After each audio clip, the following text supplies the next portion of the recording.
Hi Jonathan, congratulations on joining the team. We're all so excited to have you. Now, I know this video is going to seem a bit redundant, but we don't want to overlook the importance of proper hand hygiene to prevent the spread of microorganisms, bacteria, and infection. First off, we want to make sure to avoid general kind of all jewelry, as there's so many ways for nooks and crannies and microorganisms to get in them, grow, and spread. Second thing that we want to look at is we want to be aware of where our clothes scrubs are, as we don't want them to touch the sink, as this is just another way for the bacteria, infection, microorganisms to spread. So now that we have the main information, let's get on to how we're going to wash our hands. First step is to turn the water on and adjust it to a warm temperature. Secondly, you want to always keep in mind how your elbows higher than your hands, so as to prevent water dripping down. And you always want to keep in mind we're washing from the area of least contaminated to most contaminated. So to start off, we're going to wet the top of our forearms, moving down to our fingertips. Once our hands are wet, we're going to add a fair amount of soap and begin lathering the top of your forearms in a nice circular motion down towards your wrist.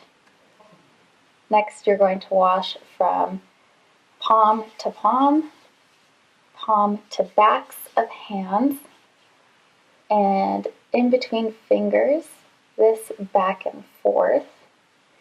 And when you're doing palms, back of palms to hand, you want this in a circular motion. This, again, is all going to prevent the contamination of bacteria. Now we'll rinse again, fingertips down, and washing from our forearms down, one hand at a time, in a circular motion underneath the water.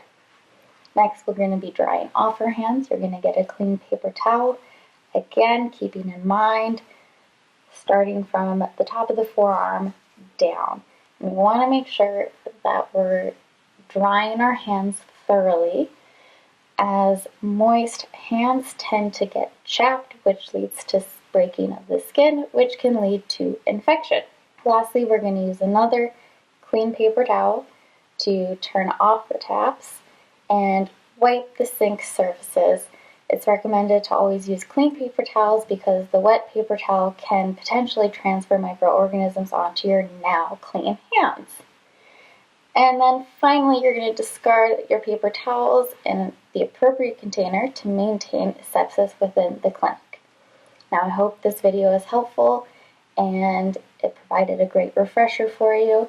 And if you do have any questions, feel free to follow up with me or anyone else around the clinic. And we will see you around.